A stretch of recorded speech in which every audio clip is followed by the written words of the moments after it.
Hi, thank you so much for this opportunity and for this honor.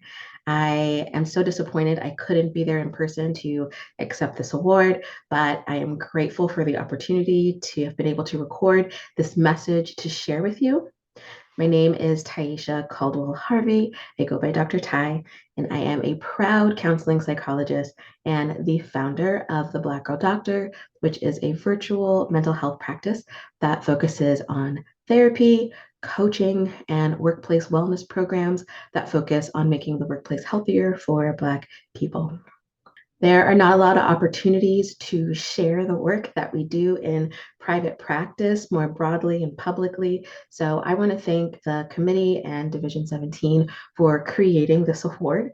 And I also want to pay homage to those who have received this award before me. I am truly honored to be amongst this lineup of incredible counseling psychologists. I also want to take the time to say hello to my counseling psych family. If our paths have crossed, if you have been my instructor, my mentor, my advisor, one of my colleagues, my friend, or some constellation of all of those things, I want to say hello. Thank you for coming. And thank you for all that you have poured into me up until this point. And I still need you. And with the rest of this address, I really want to cover a little bit about how I started the Black Girl Doctor, the shift we made when we decided to move from a solo practice to a group practice, the impact of the pandemic and the racial violence of 2021. I'm going to talk a little bit about how we've reinvested in the company over and over again to help us scale and grow, what we are doing today and who we are today, and then talk a little bit about the future and what the hopes and dreams are for where we will grow to. Okay, so this is how it started. In 2017, I was working in higher education administration. And while I love the work that I was doing, I hadn't been doing direct clinical work for a couple of years. And I started really feeling like I missed it and I wanted to get back into doing clinical work. So I decided I would open a small solo private practice on the side. My intention was to see maybe 4 to 5 clients throughout the week. And that was my plan. And not knowing much about starting a business or running a private practice, my intent at this time was just hang my shingle and see who showed up and go from there. But I got some really great advice from another clinician who was a seasoned person in private practice who told me that if I was only going to see 4 or 5 people a week and it was going to be something I was doing on top of a full-time job, that I should think really hard about who I wanted to serve, that I should niche down and make sure that those 4 or 5 hours that I was putting in were the most rewarding 4 or 5 hours in my week. And I took that I took that to heart. She also told me not to work on weekends. So that person knows who they are. Thank you for that. I protected my weekends early on. And I took that advice and really spent a lot of time thinking about who did I want to serve instead of just opening the practice up and serving anybody who showed up at the door. And what came up for me when I started thinking about some of the most rewarding work I had done up to that point were a lot of the graduate students, Black women I had worked with throughout my training, who were in medical school, were getting MBAs, who were in law school. And I could see this incredible bright future that they had in front of them, and they were being held back by anxiety or depression or whatever was ailing them at the time. And it was so rewarding to be able to support them in their journey, to free them from those things that were holding them back and help them achieve great things. I found that so rewarding, and it made me think about how when you free somebody who's supposed to be a leader, when you're able to heal somebody who's supposed to be a leader, you not only change their lives, but you change the lives of all of the people that they will impact in their career, but also their families, their whole communities. And I decided I wanted to build a practice around that. I came up with the name The Black Girl Doctor, and I marketed my services towards busy, professional Black women who seemed to have it all together on the outside, but who were secretly struggling with overwhelm on the inside. I related very much to that journey in career and trying to find balance. And I deeply believe that the pain and suffering that women in those positions face robs them and the world of the blessings of their unique gifts and talents. that marketing and messaging that I put out when I started the practice rang so loudly and clearly with people that I didn't have to do much work at all. But I very quickly filled those 4 or 5 spots and then grew a waiting list. As I was continuing to do this work, I just one day, or maybe it wasn't one day, but over time, I started realizing that I wanted to do more. And I started feeling like the work that I was doing in higher education administration as a leader, I could do that similar type of work in my own company and in a way that really aligned with this passion, this new passion I had about supporting professional Black women so that they could go out and live their passion and their calling. Now, that came with a lot of complications because basically what was coming up for me was that I wanted to go into a full-time private practice and support myself fully on this idea. And I had no idea how to do that or what that entailed or how I was going to make that work. So I decided I would learn and I would also test the market. So I spent pretty much all of 2018 learning. So I did a lot of work in, reading business books, taking classes, getting coaching from business coaches, and learning about how to run a business. I also started becoming more visible in social media. So I launched a Facebook page and Instagram page, got really present on LinkedIn, uh, even had a Snapchat for a while, not anymore, but really got involved and really tried to put myself in the community to understand what people were looking for and how me as a psychologist could show up for the community in a way that mattered and that they could receive what it is that I was sharing. After a year of trying to figure things out and learning and growing, I knew that one of the things I needed to do was to expand to be able to make this into a business that could support itself, and that the ideas that I had weren't something that were going to work with just one person. And so I began looking for another clinician to join the practice, and through a direct referral from a colleague, I met Dr. Shelley Collins-Rall, who is actually the person who nominated me for this award. So, hello, Dr. Shelley. Um, and we talked, and I was able to share my vision with her and what I wanted to do with the Black Girl Doctor and how I wanted it to grow, and let her know that I was looking for another psychologist to join the team. And she was all on board. And she ended up becoming our first contractor who came onto the team. And she's been with us ever since. And that was a huge moment for us. We basically shifted from a solo practice to a group practice. It was a rocky start when she joined the team. I literally was figuring out how to do this day by day and by trial and error. And I really appreciate Dr. Shelley riding with me for that time when she first started. We eventually figured it out. We're able to get her a full caseload and then really shift the way that I did things in the practice so that it worked for two people and not just one person. And after that happened, the demand really just continued to soar and pick up. And we were on a wait list again before we knew it. And I knew I had something really special with what was happening and the interest we were getting in the company. And I wanted to dedicate myself full time to the company. And so I made a huge decision to leave my full time job that was treating me very, very well to pursue this and be able to dedicate all of my time to the Black Girl Doctor. And so I did that in 2019. And it was a very, very, very scary decision that I made. But I'm so glad that I took a chance and bet on myself because it has certainly paid off. And I think anytime you follow your passion and what you know in your heart you're supposed to do, the reward is so huge, maybe even huger than you can imagine at the time that you do it. So in 2019, after I was able to then dedicate all of myself to growing the company, I will say there was no stopping us. We immediately began to expand and hire more people on the team. So we had another 5 psychologists that ended up joining us as contractors. And that team is our core. We call them our OGs in the company. And they've all been incredible or incredible additions to the company. So if you remember, as said, I left my full-time job 2019, towards the end of 2019, and then started growing the practice into through the 2019 into 2020, and then early 2020 is when the pandemic hit. And the pandemic hit, and then George Floyd's murder happened, and the amount of pain that was resonating nationwide, and also particularly in the Black community, was so huge. Something really interesting happened in the field where um, the community that is usually challenged by stigma to engage in mental health was suddenly in so much pain that it seemed to overshadow any stigma, and the demand and outcry for support and healing was humongous.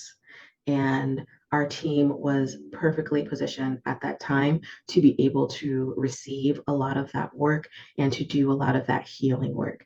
It was extremely timely. I mentioned we had just hired on another 5 clinicians. So we were a team of 6, and we were full almost instantly with that work. Another interesting thing that happened is companies, large companies, small companies, started finding us online and cold calling and asking, folks in HR, people from they were leading DEI initiatives, were cold calling the company saying, hey, the Black employees here are really hurting. Can you help us? We don't know what to do. Now, I always had the intention of at some point expanding the company and doing more consulting work, workplace wellness stuff, maybe, but I definitely wasn't planning on doing it then. I had literally just hired the new team, and my focus was to build the clinical practice.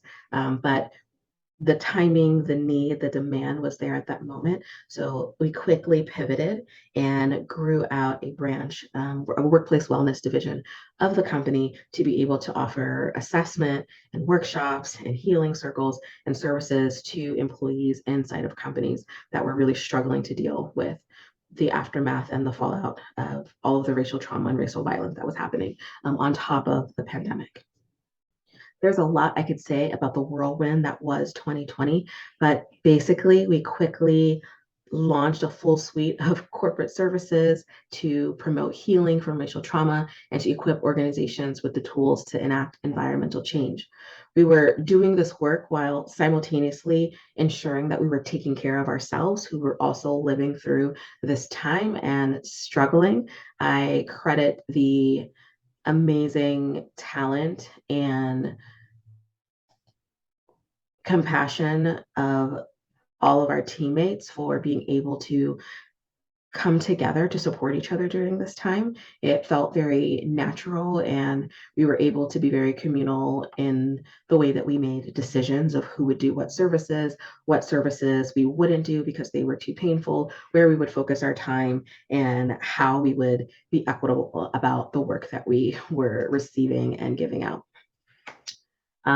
2021, again, we continued to grow and scale, and we spent a lot of time assessing and analyzing the programs that we had built and deciding what things worked, what things didn't work, how can we make things better, how are we infusing the research in the field into the work that we're doing, and really strengthening our programs.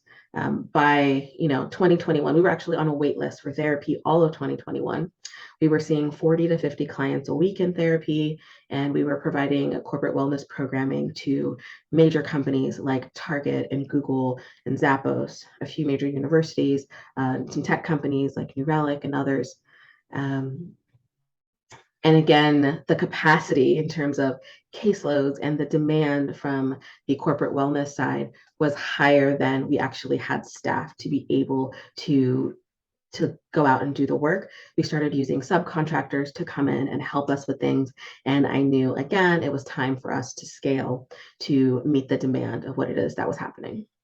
So up until this point, all of the scaling of the company had been pretty incremental. Let's bring on 1 clinician and go from solo practice to group practice.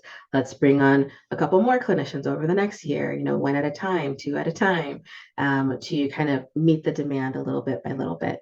At the end of 2021, I was ready for a larger leap in terms of growth and ability to scale. I also recognized at that point, it was almost like I was running 2 full-time businesses. We had the workplace wellness side of the company, which was practically a completely separate business.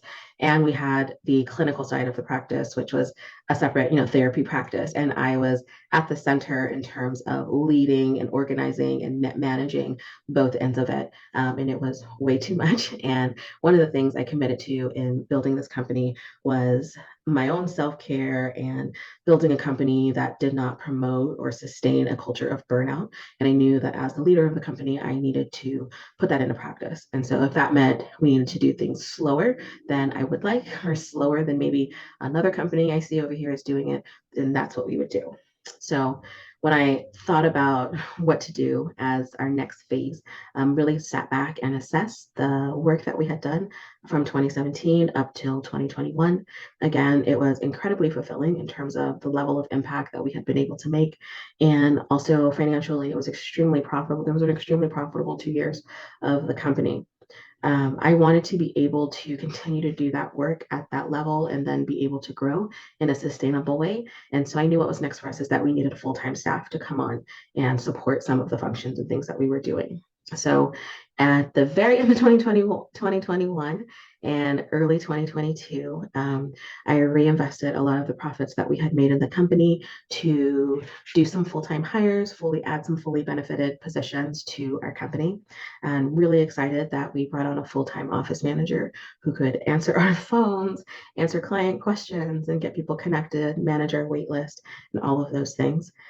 We also brought on 2 full-time clinicians that could do a lot more clinical work, who could also pick up other administrative and project components of the practice at a full-time capacity. I forgot to mention that we also launched wellness coaching during this time as a way to help meet the demand. And so our 2 full-time clinicians also came on to help build out the structure of what our coaching model would look like and to pilot a lot of those initial services that we started to make sure we had a smooth process to come running. And then we hired 2 full-time program directors who are also psychologists who came on to manage the whole corporate wellness side of the company, which I imagine had turned into its own monster of itself. And we weren't at the place where we were at. We weren't able to even respond to a lot of the demand that we were getting. So we brought on 2 program directors to manage that end of the business.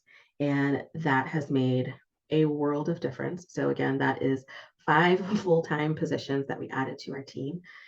We are now a team of 14 folks that I am extremely proud of. And I'd love to just show you who our team is right now. This is a picture of our team. I am so proud of the team that we are and of each and every one of these brilliant women who are on our team. Just to give you an idea of what it takes to keep this operation going, I function as our CEO. We have a chief of staff, Christy Alley, who is my right hand and helps me stay sane and does a lot of the back end operation side of the business and helps us figure out all of the technical needs in terms of how we get systems to work, how we automate things, and helps with a lot of the training of our team. We have a full-time office manager, Monique Burns. Not pictured here. We also have an administrative assistant. Her name is Haley Thompson. Also not pictured here is our 2 workplace wellness team program directors, Kinesia Hanford and Monique Mendoza. Our clinical team, we have 9 psychologists who are operating a clinical function on our team. Shelly Ann Collins-Raw, Jacqueline Johnson, Akila Reynolds, Cece Cassell, Dominique Casper-Shaw. Not pictured here, Jillian Lynham. We also have Kier Etchelberger and Dominique Blanchett. In addition to this core team of 14, we also have some auxiliary staff. We have a lead technical advisor. We have a legal advisor. We have a trademark attorney, an accountant, and a bookkeeper. And sometimes we have a copywriter. Also a note on the trademark, we recently won our trademark case, and so we officially own the Black Girl Doctor. So we are the Black Girl Doctor TM now. So we've legally been able to protect our name and the brand, which is something I'm really excited about. I spent a lot of time talking about a lot of the highlights of this journey, but I also want to be transparent in that this process is not completely an upward trajectory and that I've struggled a bit along the way and have had bumps and bruises along the way. And I am honestly so grateful that the team that I've built allows me to lead and they appreciate my transparency with them and my sharing of the ways that I'm learning and growing. And they support my growth edges. And I couldn't ask for a better situation than that, where I have a team that we can do some really good work together and we can support each other as we all grow. My intention is to support them as they grow, and they 100% give that back to me and support me as I continue to grow as a leader. In terms of the work that we're doing today and the impact that we are having in 2022. We are seeing about 75 clients in therapy a week. The majority of those clients are professional Black women. We are doing individual therapy, some couples and relationship sessions. We also launched a single session coaching service this year, and we modeled that after the single session therapy framework. That has been working really well and has got a lot of interest from companies who are purchasing coaching for their employees to help them improve their well-being in the workplace. We also are figuring our way through some coaching groups and launching wellness communities. So we're creating community and support for people that want to live well. And again, both of the coaching services, the groups and the individual sessions, are in response to the incredible demand for mental health services in the field. All of you know there aren't enough of us doing this work, and the demand is greater than any of us can do alone. We see coaching and community as something that we can do, and it's a way that we've answered the national call that went out for psychologists to provide more single session interventions to folks. Really excited for us to see how we continue to grow that service this year. We are also fully launched into our corporate wellness side of the company. We have narrowed down the work that we're doing to our most successful and impactful services. So we're offering wellness assessments to companies where we're coming in and we are doing a wellness assessment and doing focus groups with their Black employees and writing up a report on how they're faring and offering recommendations for how the company can support their well-being, both in the immediate at the individual level, but also at the environmental level, and some things that they can change within their system and culture that will have an impact on well-being of Black employees. And we're requiring, I was looking for a word to use there, we are requiring companies to engage in those environmental interventions for us to engage in individual interventions with their employees. So that way we're making sure we're addressing both the environment and how it contributes to racial trauma, as well as healing people from the trauma that they are experiencing. We also are offering healing circles, wellness workshops, and some custom wellness programming for companies, building out different programming for them to use ongoing. And we're doing a lot of referrals to folks that are offering full service DEI trainings for companies so that their whole company can get services and improve the well-being inside of their organization. Okay, so that was a lot. I'm going to wrap this up, but I do want to share just kind of what is in the store for the future for the Black Girl Doctor. The short answer is I don't really know, but I would love to just share some ideas that I have. In the immediate, I am focused on training and getting the current team that we have up to full capacity. So right now, again, we added to our team at the beginning of 2022. We are still working on those transitions and training and getting people fully functional and operating in their roles. When we're able to do that and we're able to operate at full capacity, it will probably 3x, maybe 4x the impact and the revenue and profit we're able to bring into the company.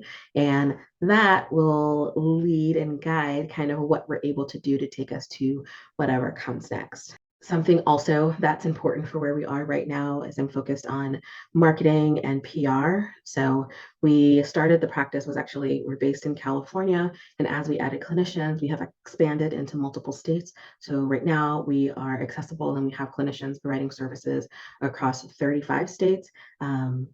Maybe we'll be able to grow that to 50 states in the coming years. That's definitely on the table. But in terms of marketing and PR and visibility, we struggle in areas where we don't have more volume of clinicians, and we're not able to kind of saturate the environment with our outreach just because we're not physically there. So that's been a challenge. So we'll also be focusing on marketing and PR. We have highlighted or just started forming social impact goals for 2023. We're collectively thinking through what kind of impact we want to make as this incredible team of Black psychologists. We're talking through, how many Black professionals we want to reach and educate around mental health. We're talking through potentially a mentorship program to help usher more Black women into the field of psychology. Um, I'm also really thinking through how to promote the clinicians that are on our team right now into leadership roles as we expand. So, again, we do everything kind of based on the interest of who's in the company and who wants to do what. But I'm so confident in this team and their leadership abilities. Literally, each of them could build out a complete new division of the company. And I think that all of that and more is a possibility for how we continue to expand. I'll close with just sharing, some people ask, like, what do you think is the secret sauce to how this company was able to grow and have the impact that it's had in these few short years? And I will say that I will take credit for my vision and my leadership, but this team that has been rocking with me. They are the secret sauce. Individually, they are each so talented and brilliant. And when we all come together in a room, whether that is virtual or in person, the kind of magic that explodes is so moving and inspiring and hard to put into words. But this team is the secret sauce. And I want to thank the team for all that they've contributed to the company and all of the ways that we will continue to grow together. I just want to say thank you in advance for all of that. And I'm excited to be on this journey with you. And since I'm doing this virtually, I'm excited to be able to share with you just a clip from some of our new marketing content that we've developed.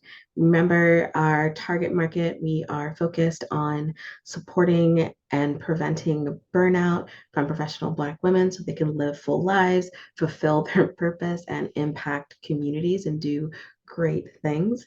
This is one of our psychologists, Dr. Jacqueline Johnson, who is going to be talking in some of our new marketing content. What you do is not the totality of who you are. You are so much more than what you produce. You have spent your whole life being praised, applauded, and validated for being the smart one, the high achiever, the gifted one. The problem is, you can't rest in your success. If your accomplishments are what solely gives you worth and value, then you can never stop. The relentless drive for perfection has left you exhausted and insecure, asking the question, am I enough? My mission is to liberate you from the toxic narratives that rob you of your humanity and prevent you from being the best version of yourself. I want you to be empowered to take up the space that is rightfully yours and show up in your world as your full and complete self. I welcome the opportunity to journey together to create the life you want to live. I'm Dr. J, a licensed psychologist at the Black Girl Doctor. Again, I can't say enough about how incredibly proud I am of the team that we have and the work that they do. This dream I have for what this company is now and what it will continue to be is way bigger than me. And I'm so privileged to share it with this team. Also, I'll just say to my fellow counseling psychologists, the work of healing communities from suffering is all of our work. The work is huge, and I'm excited to do it alongside of all of you. If there is ever a way that I could support you in what it is that you do, please consider this an open invitation to reach out to me and let me know. I'm happy to talk with you. I'm happy to collaborate with you and to share knowledge so we can do this important work. To those that may be thinking of starting a private practice, I hope that you will move forward in your goal. I would suggest you niche down, find a target community that you're really passionate about, and serve them well. And again, I'm excited to see what happens and um, share updates with you along the way. So again, thank you so much for this Best in Practice Award, and I'll see you soon.